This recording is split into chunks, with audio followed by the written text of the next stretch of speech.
Di sebuah desa kecil di pinggir hutan, terdapat sebuah cerita lama yang terus menghantui para penduduknya. Hutan itu disebut hutan berbisik karena orang-orang sering mendengar suara bisikan lirih saat melewatinya, meskipun tidak ada siapapun di sekitar. Konon, beberapa dekade yang lalu, seorang wanita bernama Sari tinggal di desa itu. Dia dikenal sebagai penyembuh dengan kemampuan luar biasa, tetapi juga dihormati dan ditakuti karena dianggap memiliki kekuatan supranatural.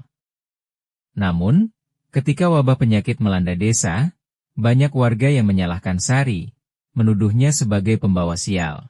Amukan massa membuatnya diusir, dan dia melarikan diri ke dalam hutan. Tidak ada yang pernah melihatnya lagi sejak malam itu. Beberapa bulan setelah Sari menghilang, desa mulai mengalami kejadian aneh. Anak-anak yang bermain terlalu dekat dengan hutan melaporkan mendengar suara bisikan lembut yang memanggil mereka dengan nama.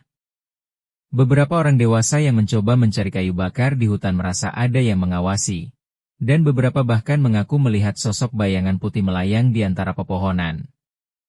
Rini, seorang gadis muda yang baru pindah ke desa, tidak percaya pada cerita itu.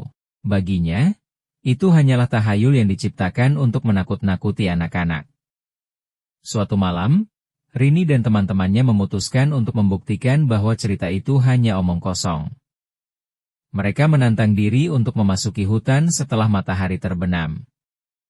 Saat mereka melangkah lebih dalam, suasana menjadi semakin sunyi. Tidak ada suara jangkrik atau angin yang biasanya terdengar. Tiba-tiba, bisikan lirih mulai terdengar. Rini. Rini. Suara itu terdengar seperti seseorang memanggil dari kejauhan, namun menggema di telinga mereka. Teman-temannya mulai panik dan memohon untuk kembali, tetapi Rini memaksa mereka untuk terus maju, meskipun hatinya mulai dipenuhi rasa takut. Mereka akhirnya sampai di sebuah gubuk tua yang hampir roboh, tersembunyi di balik semak belukar. Di depan pintu gubuk itu, ada tanda aneh yang tergambar di tanah, seperti lingkaran dengan simbol-simbol misterius. Sebelum mereka bisa melangkah lebih jauh, bayangan putih itu muncul. Wanita dengan gaun compang-camping, rambut panjang yang menutupi wajahnya, dan tangan kurus yang menjulur ke arah mereka. Ketakutan merasuki mereka.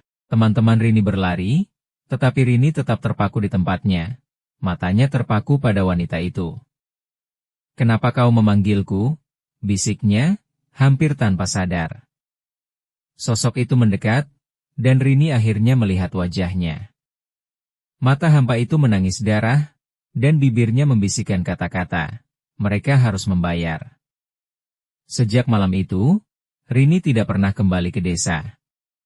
Teman-temannya yang berhasil melarikan diri menceritakan bahwa hutan semakin menyeramkan, dengan bisikan yang lebih sering terdengar dan bayangan putih yang mulai muncul di pinggiran desa. Para penduduk desa akhirnya meninggalkan tempat itu, meninggalkan hutan berbisik dan rahasia gelap yang terkubur di dalamnya.